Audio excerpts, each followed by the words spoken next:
sujet est très vaste parce que d'une part, les inégalités devant l'école ne sont pas constantes, elles évoluent avec le temps, elles évoluent en fonction des dispositifs que l'on met en œuvre, qui ne sont pas constants. Et puis, il y a un ensemble de zones d'ombre qui sont très peu travaillées. Je prendrai quelques exemples. Par exemple, le lien entre préscolarisation et réussite scolaire. Ça a très peu été travaillé parce que ça supposerait des suivis longitudinaux un peu complexes, mais ça n'est pas éclairé par des travaux de recherche.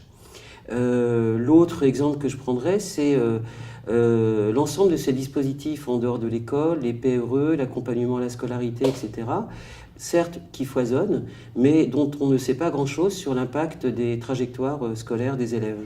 C'est une question difficile, celle de l'évaluation de tout ce qui se passe en matière éducative en dehors de l'école et pouvoir dire en quoi elle contribue aux apprentissages ou en quoi elles permettent à un enfant de mieux réussir. Alors réussir quoi ?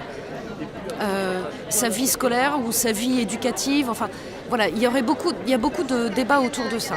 Ce qui est certain, c'est que pendant de très nombreuses années, l'éducation populaire, on l'a rangée dans une catégorie qui est l'éducation du non formel. On est dans cette catégorie-là, qui longtemps a refusé d'être évaluée à l'aune des résultats scolaires. Ce qui nous importait, c'était de former un citoyen, avec des savoir-faire, avec des savoirs-agir.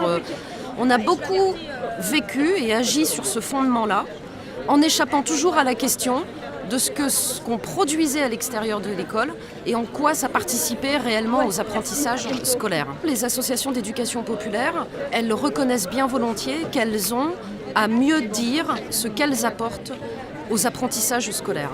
Et c'est un chantier qui est devant nous, notamment pour que les enseignants en aient une meilleure connaissance et puissent s'appuyer sur ce qui se joue à l'extérieur pour rebondir dans les programmes, dans les dispositifs pédagogiques qui sont les leurs au sein du temps scolaire.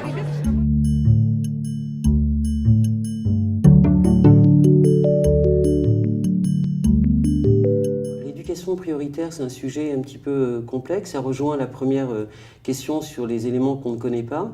Or, on pense avoir tout dit sur l'éducation prioritaire, mais on n'a pas vraiment tout dit parce que, par exemple, c'est très flou sur les dotations. Alors, on a parfois des évocations comme ça en termes de millions d'euros, mais dont on ne comprend pas trop la signification.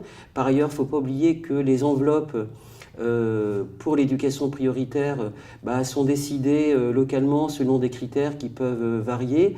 Autrement dit, on n'a pas de lisibilité sur les efforts financiers investis en matière d'éducation prioritaire. Par ailleurs, quand on sait que certains territoires, je pense par exemple au centre de Paris ou même au centre des grandes villes, ils sont surdotés financièrement, il est difficile de trouver, je dirais, une norme, une marge à partir de laquelle on pourrait vraiment prouver que les dotations constituent, je dirais, des surdotations par rapport aux dotations habituelles. Donc on est un peu dans le flou concernant ces questions-là.